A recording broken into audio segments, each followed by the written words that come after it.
এখানে আমরা বিএমপি কমিশনারের সাথে আমরা অনেকক্ষণ কথা বলছি, ঠিক আছে। আমাদের যে রিক্রুটমেন্ট গুলো আছে আপনারা তো সবাই জানেন যে এম্বাসিকে সুনির্দিষ্ট টাইম দিতে হবে, যে পুরাতন যে ওয়ার্ক পারমিট গুলো আটকে আছে একটা টাইমের ভিতরে শেষ করবে এবং অ্যাপয়েন্টমেন্ট প্রবলেমে যারা আছে সুনির্দিষ্ট একটা টাইম দিবে, এই টাইমের ভিতরে অ্যাপয়েন্টমেন্ট প্রবলেম সমস্যা সমাধান করবে। এমনকি যারা ফ্যামিলি সমস্যায় ভুগতেছে তাদেরকেও একটা নির্দিষ্ট ডেট দিবে, এই ডেটের ভিতরে সবগুলো সমাধান করবে।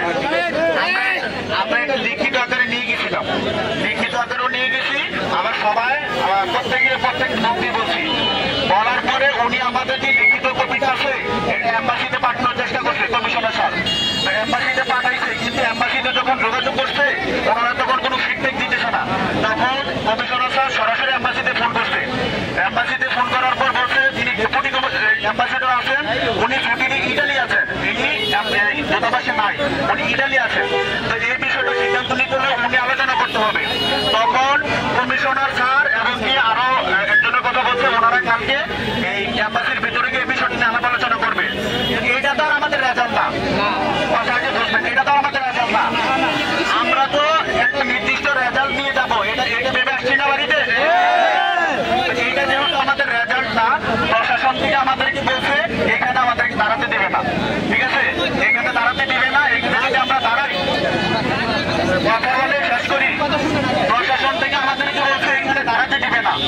তো আমরা বলছি আমাদের যে বক্তব্যীরা আছে তারা সাথে ঢাকা থেকে আসে না, সারা বাংলাদেশ থেকে আসছে, সারা বাংলাদেশ থেকে আসছে, এখানে দাঁড়াবে এবং কাঙ্ক্ষিত একটা ফলাফল নিয়ে যাবে। ওনাদের থেকে আমরা রিকোয়েস্ট করে অনুমতি আছে, আমরা এখানে দাঁড়াবো। এখন কথা হচ্ছে আমরা আপনাদের সাথে সবাই আলাপ আলোচনা করবো, এইখানে যেহেতু অ্যাম্বাসিডর নাই, এখানে কি আমাদের থাকা উচিত নাকি আমরা অন্য কোথাও মুভমেন্ট করা উচিত? কথা শোনে নাকি কথা শোনে। এখন আমরা এই বিষয়টা এই জন্য আগে আলাপ আলোচনা করতেছি, যদি প্রশাসন আমাদের উপরে ওই ধরনের কোনো কিছু করে, আমরা যদি ছত্রভঙ্গ হয়ে যাই, আমরা কিন্তু আবার একটু ঠিক হইতে পারবো না। এই কারণে আমরা আগে থেকে প্ল্যান করে রাখবো আমরা কোথায় দাঁড়াবো, বুঝতে পারছেন?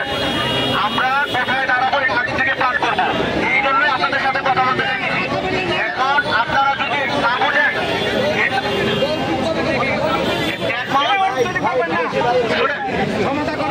কথা শেষ করুন। এই বিষয়টাই এখন আমরা আলোচনা করে যদি মনে হয় বিএফএস গ্লোবালে যাবো, এটা তো একজনের সিদ্ধান্ত না, সবাই মিলে সিদ্ধান্ত নিব। এখানে কি একজনের সিদ্ধান্ত নেওয়ার ক্ষমতা আছে? আমরা এখানে আসার আগে বলছি না সবাই সমন্বয়, সবাই প্রতিনিধি, সবাই এটা বলছি না?